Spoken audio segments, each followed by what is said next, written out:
Question number 7 है कि भूटिया नृत्य निम्नलिखित में से किस राज्य में किया जाता है? तो इसका आंसर होगा सिक्किम। अब चलिए भूटिया नृत्य के बारे में कुछ इंपॉर्टेंट चीजों को जान लेते हैं। तो भूटिया नृत्य को और किस नाम से जाना जाता है? तो इसको हम चाम के नाम से जानते हैं। भूटिया को किसके नाम से जानते हैं? चाम के नाम से जानते हैं। उत्पत्ति इसकी कहाँ हुई? तो सिक्किम के भूटिया समुदाय के द्वारा किया गया है। कभी ये पूछे कि भूटिया नृत्य किसके द्वारा किया जाता है, तो आंसर क्या होगा? भूटिया समुदाय के द्वारा किया जाता है। कहाँ पर भूटिया समुदाय रहते हैं? सिक्किम में रहते हैं। उसके बाद प्रकार की बात करें तो इसमें रंगीन मुखौटे और पारंपरिक वेशभूषा होता है। ये कोई खास चीज नहीं है, आपको नहीं भी याद रखना है मत रखिए। धार्मिक महत्व के बारे में बात करें तो ये चीज आपको जरूरी है याद रखना कि बौद्ध मठों का एक त्योहार है। बुराई पर अच्छाई की जीत दिखाने के लिए इस डांस फॉर्म को परफॉर्म किया जाता है। यानी ये जो फोल्क डांस है, देखिए हर फोल्क डांस का जो भी कल्चरल चीजें उत्पत्ति हुई कहीं ना कहीं उसका कुछ रीजन है। डर है, भय है, या खुशी को दिखाने का तरीका है। तो बहुत सारे रीजन है, उसको भी आपको एग्जाम में पूछा जाता है, या धार्मिक रीजन है।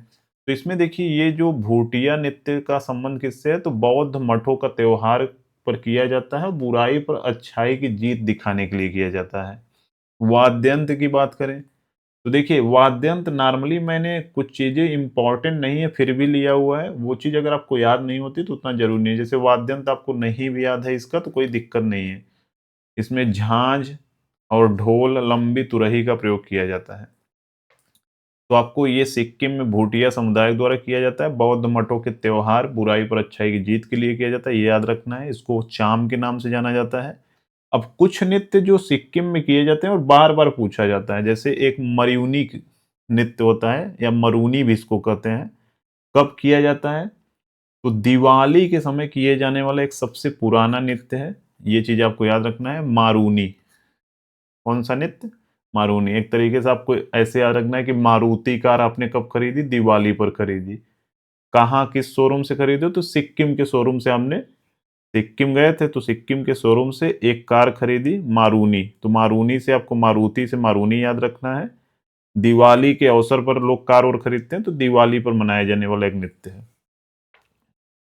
उसके बाद सिंघी छम, इसे हम स्नो लायन डांस भी कहा जाता है। तो स्नो लायन का मतलब जैसे एक तरीके से बर्फीले वेशभूषा, ऐसा कपड़ा पहनते तो ऐसा लगता है कि बर्फ उनके ऊपर पड़ा हुआ है। तो स्नो लायन डांस भी इसको कहा जाता है सिंघी छम। अब सिंघी का मतलब, सिंह का मतलब ऑलरेडी आप समझ रहे हैं, सिंह का मतलब क्या होता है? शेर। तो सिंघी छम का मतलब आपको स्नो लायन डांस भी इसको कहा जाता है, याद रखना है। याक छम, अब याक में याक है, सिंह में शेर है। मारूनी आपको याद ही है। तो याक के सम्मान में ऊंचे हिमालयी क्षेत्रों में ये किया जाता है। ये सब सिक्किम के लोक नृत्य हैं, चाहे मारूनी हो, सिंघी छम हो, याक छम हो और भूटिया हो। बस इतना ही याद रखना है। मिलते हैं नेक्स्ट वीडियो में। Thank you, thanks for watching.